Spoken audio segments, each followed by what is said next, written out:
So in my backyard, so we have a beautiful jasmine tree. It's a kind of jasmine where it bloom, in a beautiful way.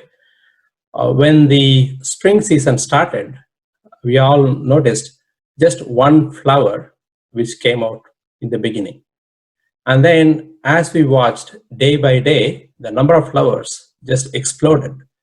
Right now, when I walk out of my backyard, I can smell the scent of jasmine so much.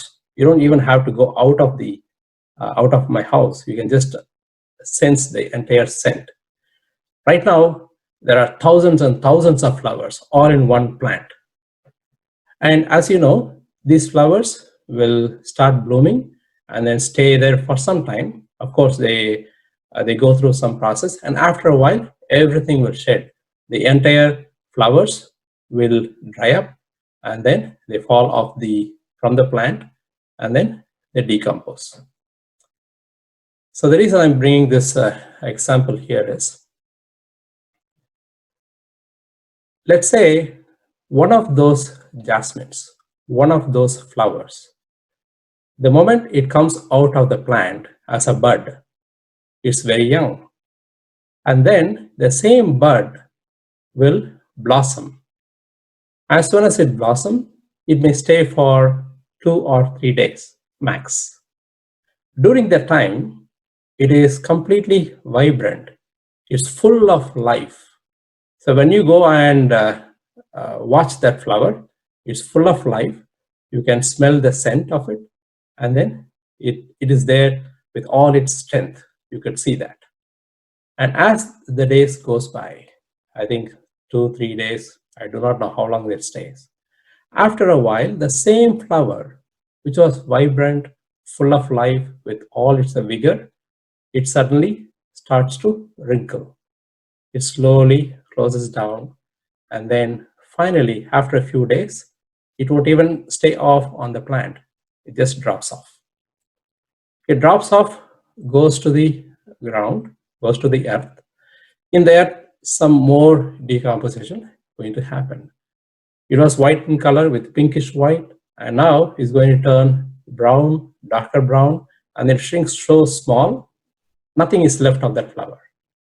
And then at some point, you know that it becomes part of this earth. So this is a simple life cycle of a flower. When you think about the flower, in the same way, our body goes through this change, right? Today I look in a nice way, tomorrow I may not. As time goes by, as I become older and older, my body is going to shrink. My body is going to go through all these changes, which you may not like to see, but that's what is going to go. And then finally, there is a transformation happens, just like this flower. It becomes part of this earth. And what happens after that? Once it becomes part of it, you won't know where this flower is anymore. It's part of this whole earth. And then is the earth is going to keep that flower as it is? It's going to transform itself. And then from the same earth, it could become as a different plant, or it may become a source for a different plant, or it can become the source of the same plant. So now, when you think about this flower's transformation, where did the flower go? Think about it for a second. Where did this flower go after it has been decomposed in the earth? What happened to this flower? Did it disappear anywhere? No, it didn't. Can you find the identity of the flower within that earth? You cannot. Now it's become part of the soil. It's very hard to find. Can you say there is no flower anymore? You cannot say that as well, right? It is there. It is part of that soil or the earth, but we are not able to see that visibly. But it doesn't mean it has disappeared. In the same way, our body goes through this transformation. There is something else we need to understand here. Let's say one of those flowers, the flower which it thinks has its vigor and strength, compared to none other of the other flowers.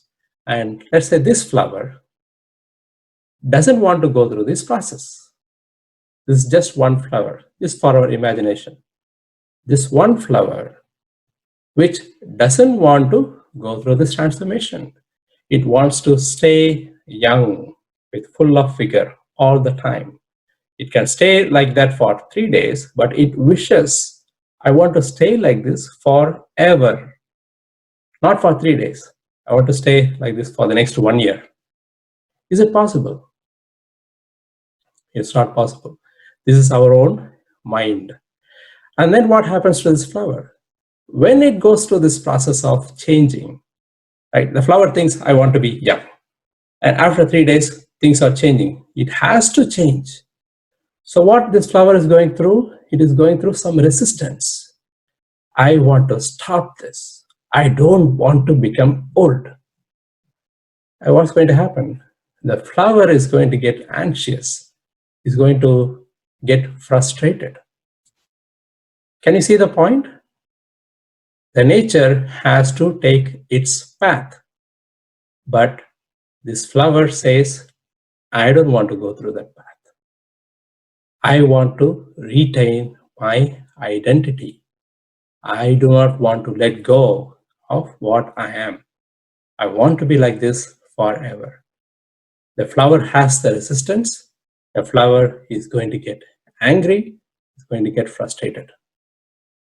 But anyway, whether you get angry, frustrated, or whatever things you're going through, you still have to go through it. No other choice. So instead, let's say there's another flower who can take the same journey, accepting things as they are. The flower knows, I'm going to stay like this for 3 days. And the 4th day, things are going to change. I accept it. And then go through all the whole process. The other flower, when it goes through the process without resistance, is going to be happier than the other flower, which is resisting. This is what's happening to us, not just from the body perspective. In every other aspect of our life, we are resisting. The nature, the things around you, the environment around you asks you to live in a certain way. It asks you to speak in a certain way, in a harmonious way with the nature.